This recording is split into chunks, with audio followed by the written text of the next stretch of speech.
So magandang araw po sa inyo lahat mga kapalerista. Palerista po. Welcome po sa ating bagong YouTube channel. Pag-usapan natin itong si dating Pangulong Duterte na para bang umaasa pa yung mga supporters niya at yung mga kaalyado niya na makakabalik pa siya rito sa Pilipinas. Umaasa pa sila na makakalaya siya at malilinis yung kanyang pangalan. Pero kung titingnan natin, parang wala pa yatang nakakalaya diyan sa ICC na nakakulong. Kasi kung hindi ako nagkakamali, talagang matagal ang hearing diyan sa ICC at marami talaga diyan ay natutuluyang makulong. Ngayon, etong sa kaso ni dating Pangulong Duterte, nagsalita na si DOJ Secretary Crispin Remulla na etong si dating Pangulong Duterte, done deal. Done deal na raw, ibig sabihin, doon na siya talagang lilipasan ng kanyang pagkatanda doon sa Netherlands. Sa madaling salita, hindi na siya makakabalik dito sa atin.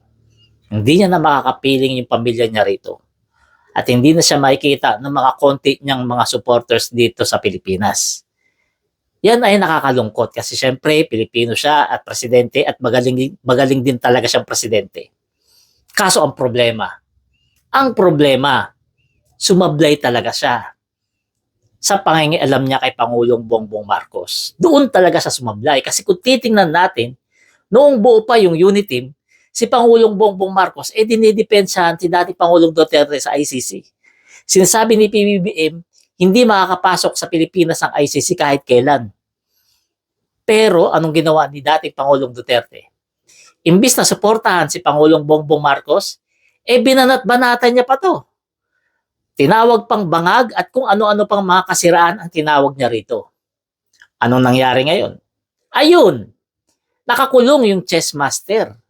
Ipinagmamayabang nila, magaling daw ito sa strategy. Magaling daw sa chess. Kaso napusoy siya ni General Torre. Na-checkmate ni General Torre. Di ba sa may chess meron dyan Torre? At yun na nga si General Torre. Na-checkmate siya. Hindi siya nakaporma. Muntik pang kalad ka rin. Muntik pang hila-hilain. Buti hindi nagpahila, buti hindi nanlaban. Di ba? Ngayon, umaasa itong mga konting mga DDS dito sa Pilipinas na makakabalik pa to. Talagang pinapalakas pa nila yung loob nila na makakabalik pa to.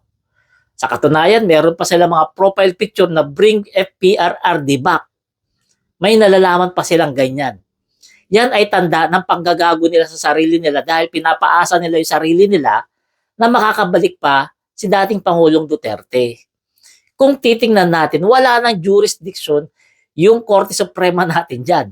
Kahit anong TRO pa ang ibigay niyan o ilabas niyan, wala nang mangyayari dyan. Kasi nga, yung Netherlands, meron yan sariling batas. Yung ICC, special court yan. Hiwalay na korte yan na hindi sakop ng kahit anong bansa, kung hindi ako nagkakamali. Kaya kahit maglabas pa ng TRO rito, wala na yan. At kung hindi ako nagkakamali uli yung TRO na pinakita nila na sinabing lumabas na raw nung panahon na inaaresto si dating Pangulong Duterte, peke pala. Ano ba naman yan? Hindi ba nahihiya itong mga DDS na to na pinagluloko lang nila ang mga sarili nila? Hindi ba sila nahihiya sa mga pamilya nila na nagiging panatiko sila sa isang tao na minumura pati yung Diyos? Yan ba yung pinagtatanggol nila? Hindi talaga maitatanggi magaling siyang presidente. Marami siyang nagawa rito sa atin. Maraming natulungan.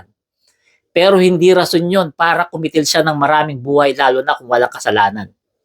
Hindi rason yung marami kang na proyektong natapos dito at napagawa at ang kapalit naman doon, kumitil ka kahit bata. Kahit bata na walang kasalanan at inosente, talagang tinutuluyan. Yan ay dahil dito kay dating Pangulong Duterte. Alam naman natin, sinasabi niya, sagot niya yung mga pulis.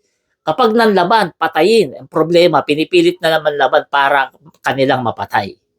Yan ay mismong galing sa mismong bunganga ni dating Pangulong Duterte.